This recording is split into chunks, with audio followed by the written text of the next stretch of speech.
Hi y'all, Katsumi here. Welcome to my LEGO library, and today I'm excited to take a look at set number 75316, the Mandalorian Starfighter.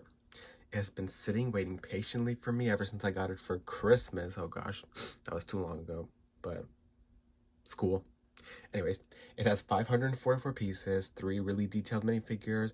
We got Ahsoka Tano's clone in the upper right corner, and that white greebling that has been pretty standard for LEGO Star Wars nowadays.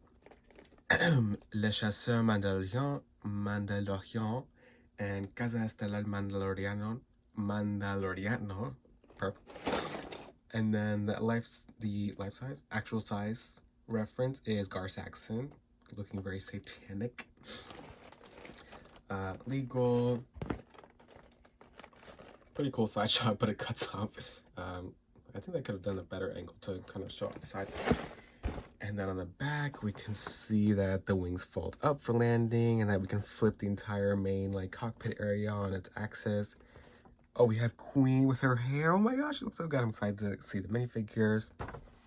And then here it is landed with stud shooters, of course. Yay! And then that one's pretty empty.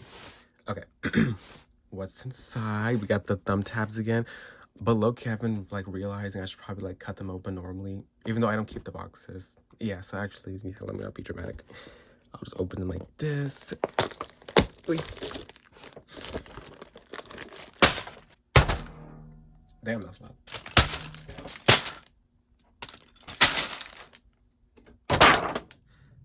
Here's Gar Saxon forcing you to look at the extra pieces, including the missiles for the spring-loaded shooters and studs for the stud shooters, as well as the sticker sheet. Okay, you guys looked successfully. He is no longer angry. I've raised my camera. Let's take a look at the ship.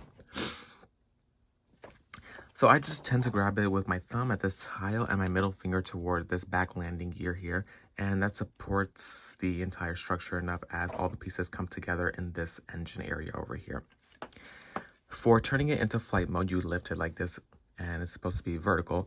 However, I don't love that my instinct is to grab these two ends and then twist, but if I put too much pressure with where my middle finger is, these plates tend to separate from these bricks at this seam.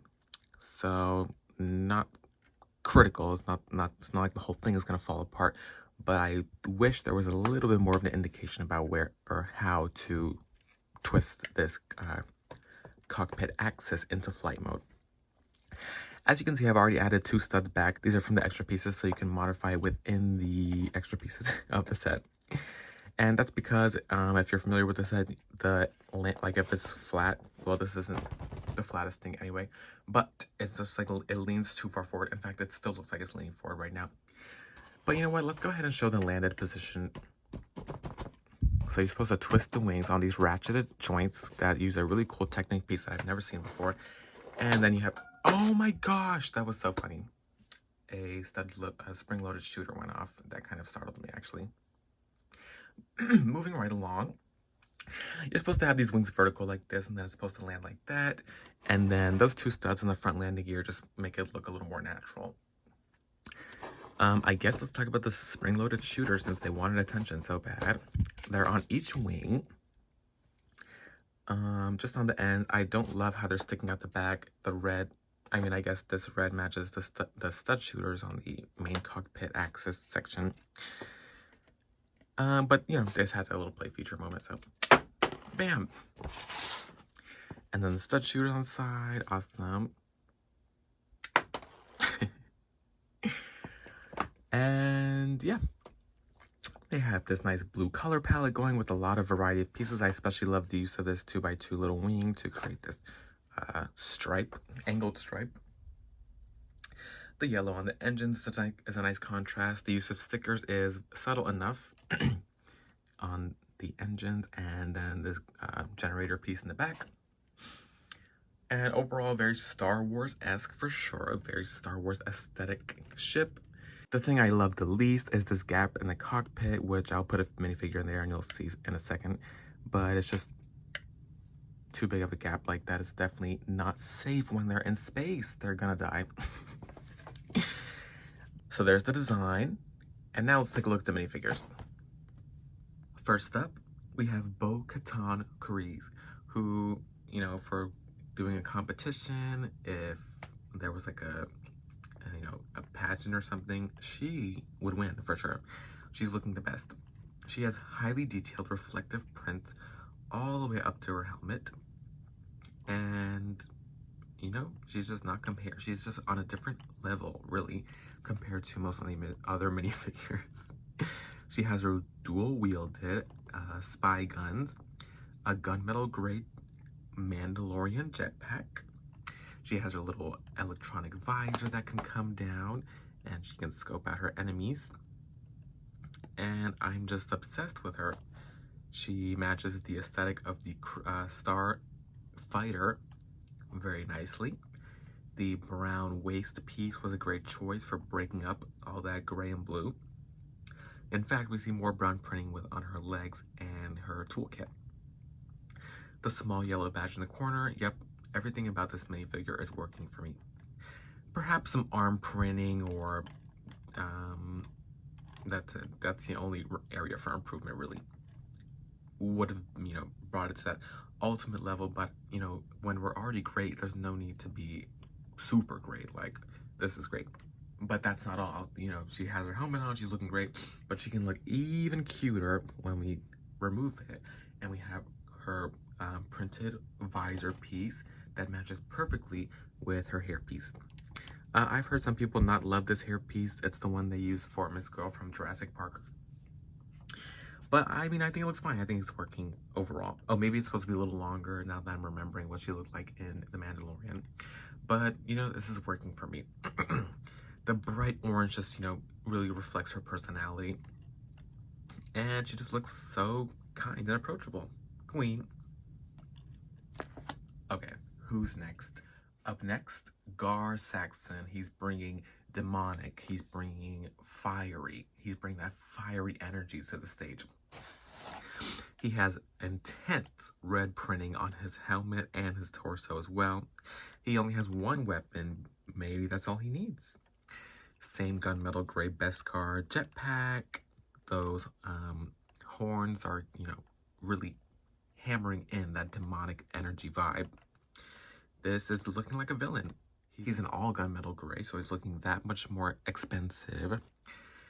And his face is angry and masculine, and yep, it's looking like Gar Saxon. No alternative face for him. That's fine, because, you know, I'm gonna keep this beautiful helmet on, actually. Lastly, here we have a Mandalorian Loyalist, as specified on the box. And they have a plain black head under this nice Beskar helmet with great printing as well. It's giving, they might, you know, side character, yet almost a main character. I realize mine's a little bit misprinted on this side. I don't know if you can see, it looks like a smudge. That's fine, though. They were in war, like, you know, they're getting down to business. I am not expecting them to look perfect all the time.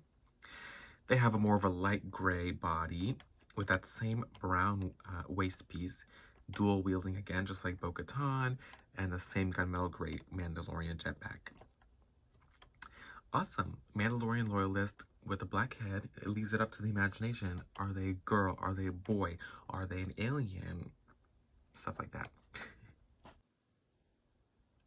Almost forgot, but I realized when I was recording that they do have back printing as well, which is just, this is literally the set I would expect LEGO to take the least effort, or not the least, but, you know, they could have spared the details of back printing, but they went that extra mile and gave us back printing for all three of the minifigures, which, you know, we love to see it. Maybe the jetpack is really heavy, they want to take it off, they can take it off and still look stunning.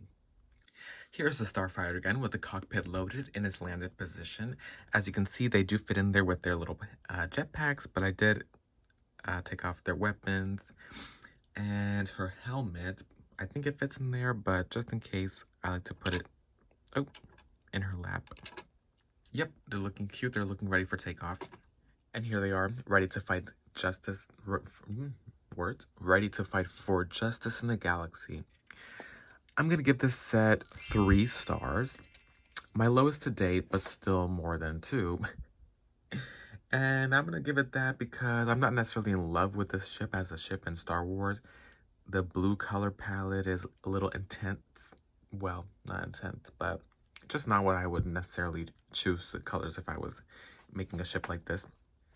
Honestly, I would have loved to see more of a Gar Saxon type, red and yellow type. But you know what? That might be just a bias that I'm having right now. I think I feel like blue is just like, just not my favorite color right now. And that's normal. So yeah, 3 stars, Mandalorian Starfighter. Yay, I'm happy to add to my collection. Thank you, Bestie. It was my bestie who gave this to me. Thank you, Bestie. Thank you guys so much for watching. This has been my review of the Mandalorian Starfighter. Do you have this set? Are you as obsessed with the minifigures as I am? Feel free to answer those questions and comment anything you'd like down below. See you there, and may the Force be with you.